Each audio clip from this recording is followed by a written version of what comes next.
Est-ce que vous utilisez vos genoux? Mais apprends, toi, chrétien, à ployer les genoux devant ton Dieu. Ton Dieu n'est pas mort.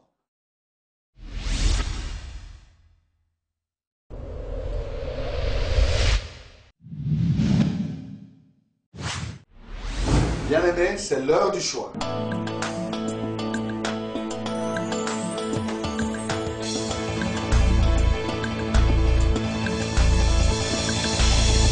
Au pied du Seigneur, je t'invite pour écouter la parole éternelle, car c'est l'heure du choix. C'est l'heure du choix. C'est l'heure du choix. C'est l'heure du choix.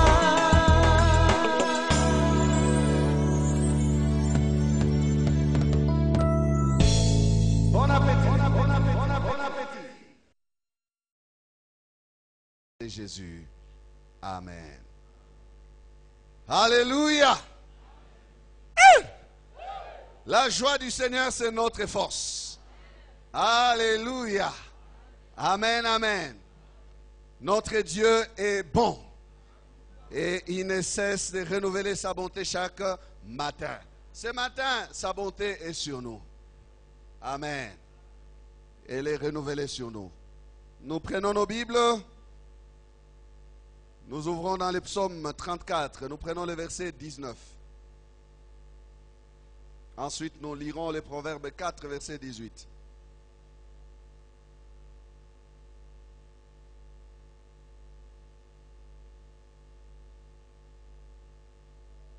Est-ce que nous pouvons nous tenir debout, si vous le permettez? Nous lisons ces versets 34 et 19. Nous les lisons ensemble à haute voix.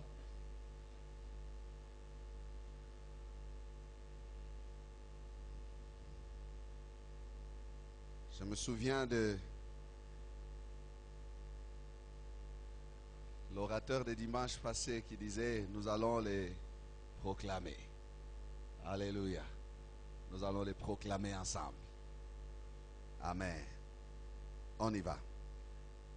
Les malheurs atteignent souvent les justes, mais l'Éternel l'en délivre toujours. Amen. Proverbe 4, 18, nous regardons à gauche, à droite et nous lisons ensemble. Le sentier des justes est comme la lumière resplendissante, dont l'éclat va croissant jusqu'au milieu du jour. Amen. Bon appétit. Le sentier des justes. Bien-aimés, nous retrouvons notre grand thème pour cette année. Nous sommes encore dans ce sujet-là. Nous n'avons pas épuisé les sentiers des justes. C'est un chemin sur lequel les justes marchent. Et sur ce chemin, sur ces sentiers, les justes y rencontrent beaucoup de problèmes. Nous allons commencer, à partir de ce dimanche, quelques-uns de ces problèmes, quelques-unes de ces situations. Nous allons partager la vie du juste et comment il évolue sur ces sentiers. Les sentiers des justes. Qu'est-ce qui arrive au juste à cause de sa justice? Qu'est-ce que les justes peuvent expérimenter à cause de sa justice? Nous venons de parler de la croissance. Les justes est appelé à grandir. Là où il y a la vie de Dieu, il y a croissance. Là où il y a la vie, tout court, il y a croissance. La vie s'exprime par la croissance. Lorsque la croissance s'arrête, il y a l'intervention de la mort. Amen. Alors nous avons des personnes qui sont vivantes physiquement, mais qui sont mortes. L'Apocalypse en parle. Tu t'es fait passer pour vivant, mais tu es mort. Les sentiers des justes. Bien-aimés, il y a des choses qui se passent sur ces sentiers-là. Le juste a son sentier. Ce n'est pas le sentier de tout le monde, non. C'est le sentier des justes. Et ce verset dit, ce sentier est comme une lumière resplendissante. Une lumière qui éclate, qui éclaire, qui brille. Mais cela ne veut pas dire que le sentier juste est un sentier parsemé que de bonheur, que de bien, que de grandes choses, que de victoires. Oui, le juste est un homme victorieux. Mais le verset que nous lisons aujourd'hui, c'est quelque chose qui arrive souvent aux justes. Nous lisons, les malheurs atteignent souvent les justes. Mais l'Éternel l'en délivre toujours. Amen. Je parle, si vous voulez, un petit thème pour ce message, c'est souvent, toujours. Amen. Souvent, toujours. D'un côté, il y a souvent, mais de l'autre côté, il y a toujours.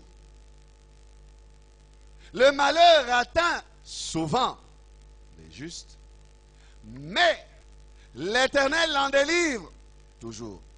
Une fois, je vous ai dit ici, frères et sœurs, que lorsque vous voyez mais, sachez que les choses sont renversées. Après avoir bien parlé, quand on introduit par un mais, attention, on veut effacer tout ce qui a précédé. Les malheurs atteignent souvent les justes, mais l'Éternel en délivre toujours. Il y a souvent, il y a toujours. Il y a ce qui vient de l'homme, ce que vit l'homme, ce qui est du côté de l'homme, ce qui s'attache à l'homme, ce qui est du côté du juste, c'est le souvent. Malheur, souvent. Mais il y a, et ça c'est la bonne nouvelle, ce qui vient toujours du côté de Dieu. L'Éternel l'en délivre toujours. Alléluia. Toujours. Le souvent du malheur est au rendez-vous.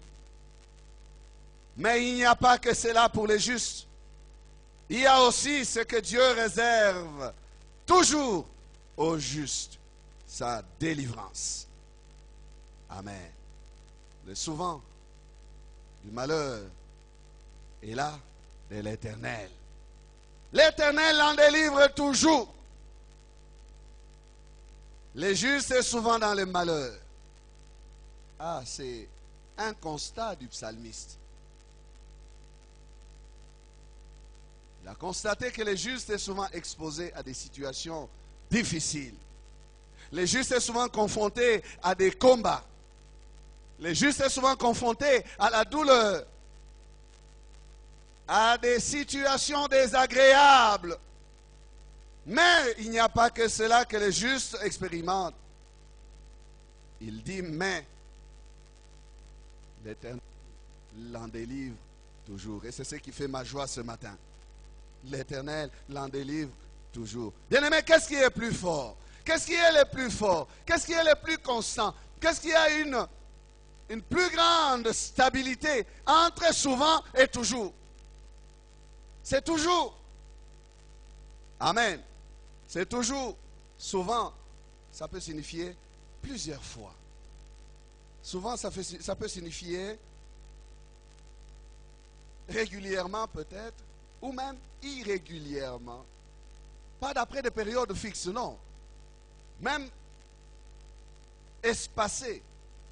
Mais il y a une notion de temps dans souvent. Souvent. Donc, une action répétée dans un espace bien déterminé de temps. Quand ça arrive, ça réarrive, ça arrive encore, on dit souvent. Amen. Souvent. Mais ce qui est bien, c'est que dans la définition de toujours, a une plus longue durée. Alléluia.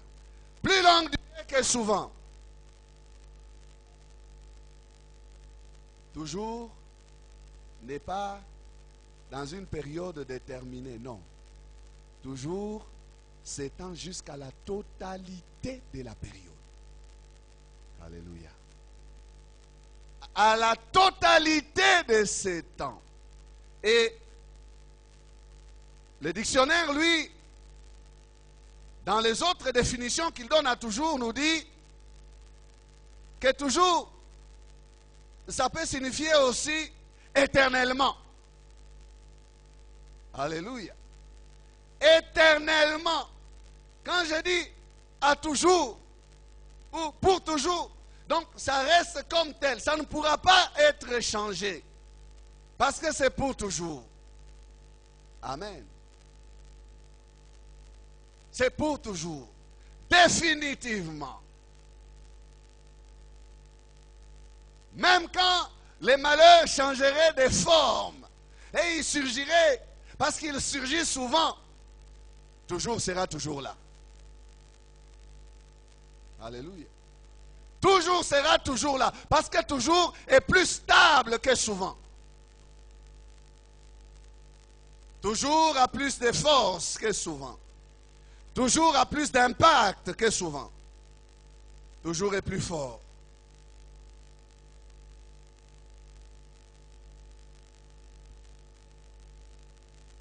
Que les souvent ne t'effraie pas. Amen. Les souvent de tes situations. Les souvent de ton malheur qui ne t'effraie pas. Que les souvent de ta maladie ne t'effraie pas. J'aimerais te dire, frère, que les souvent de ta situation ne te perturbe pas. Même si c'est régulier, regarde au toujours de l'Éternel. Regarde bien ta situation. Et parce que tu l'identifies, tu la connais. Vous savez, quelque chose qui vient souvent, on finit par l'identifier. On finit par remarquer que ça y est, ça commence. Quand c'est régulier, quand c'est habituel, il suffit même qu'un petit signe commence. On dit, oh, la chose est encore là. Ça commence. Quand ça commence comme ça, je sais. Mais un homme juste, parce qu'il y a le toujours de l'Éternel. Quand ça commence comme ça, regarde bien ta situation, parle à ta situation, domine cette situation et parle-lui du toujours de Dieu. Parce que lorsque ça commence, sache que, pas plus loin que là, il y a aussi une action d'un toujours de l'Éternel qui va aussi se faire. Amen. Un toujours de l'Éternel se fera aussi. Le souvent que t'impose ta situation, non, ce n'est pas lui qui aura le dernier mot, frère. Même le souvent que t'impose ta chair, tes faiblesses, tes chutes, tes problèmes, avec la sanctification, tu peux les vaincre en te confiant à l'Éternel. Parce que de son côté, c'est lui, chez lui, il y a le toujours. Le souvent même que t'impose le diable par ses situations difficiles, son oppression, ses attaques, sache qu'il y a le toujours de l'Éternel qui est plus fort que tout ce que l'ennemi t'impose. Les malheurs produisent la douleur. Les malheurs produisent le désarroi, l'abattement. Les malheurs font gémir. Et pour les plus faibles, les malheurs les font murmurer. Ils murmurent. Ce matin, j'aimerais t'encourager et te dire, ne regarde pas au malheur et à son souvent,